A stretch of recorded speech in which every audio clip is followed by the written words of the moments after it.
Is your computer running slow and you're not sure what's going on?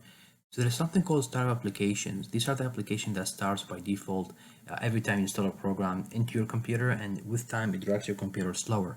So to check on that, we just have to go here to the taskbar in the bottom of the screen, right click on the mouse and click Task Manager, and then you just have to go and click on the startup here in the middle, and these are all the applications that have been loaded by default to load into my startup apps on my Windows operating system.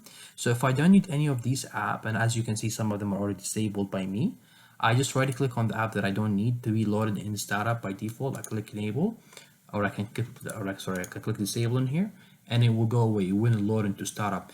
And if I go to the performance within Task Manager, it will show me, how much resource has been used so far by most of these startup applications and the application that I'm running in the background, such as the camcorder that I'm recording right now. So these are the applications you guys could check. If you don't need any of these applications to load by default into your startup application in Windows, just right click on them and click disable and restart the computer and log back in, and they won't be loaded. And that should maybe a little bit help your resources on your computer, and your computer might run faster.